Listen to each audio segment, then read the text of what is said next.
உங்கள் தோட்டத்து மண் கல் மாதிரி இருக்கா, ரொம்ப ட்ரையாக உதிரியாக இருக்கா, தண்ணி நிற்க மாட்டேங்குதா?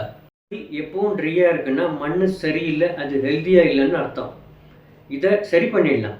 உங்கள் மண்ணை சத்தான உயிருள்ள மண்ணாக மாற்றுறதுக்கு 4 டிப்ஸ் சொல்கிறேன். இந்த வீடியோவை கடைசி வரைக்கும் பாருங்கள். ஏன்னா கடைசியில் சொல்கிற டிப் தான் ரொம்ப முக்கியம். நிறைய பேர் அதை மிஸ் பண்ணிடுறாங்க.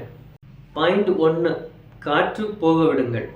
மண் ரொம்ப இறுகி இருந்தால் தண்ணி உள்ளே போகாது, அப்படியே ஓடிடும். மண்ணை கொஞ்சம் லூஸ் பண்ணணும். ஒரு சின்ன கம்பியோ இல்லை குச்சியோ வச்சு மண்ணில் லேசாக ஓட்ட போடுங்க. இப்படி பண்ணால் தண்ணியும் காற்றும் வேருக்கு நல்லா உள்ளே போகும்.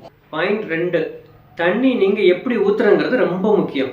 நிறைய பேர் தினமும் கொஞ்சம் கொஞ்சமாக தண்ணி தெளிப்பாங்க. அது தப்பு. இப்படி பண்ணால் வேரெல்லாம் மேலேயே இருக்கும். அதனால் தினமும் தண்ணி தெளிக்கிறதோட வாரத்துக்கு ஒரு டைம் நிறைய தண்ணி ஊற்றுங்க. இப்படி பண்ணால் வேர் நல்ல ஆழமாக போகும், தண்ணியும் ரொம்ப நேரம் நிற்கும். 3வது பாயிண்ட்டு, மண்ணை மூடி வைக்கணும்.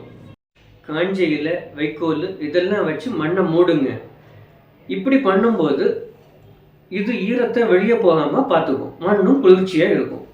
கடைசியாக 4வது ரொம்ப முக்கியமான பாயிண்ட்டு, இதில் நீங்கள் இயற்கை உரம் கண்டிப்பாக சேர்க்கணும்.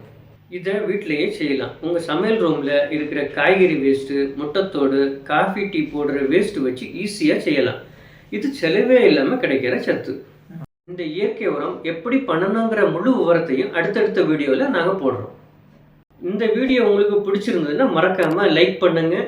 எங்கள் நிம்மதி ஃபார்ம்ஸ் சேனலை சப்ஸ்கிரைப் பண்ணுங்கள்.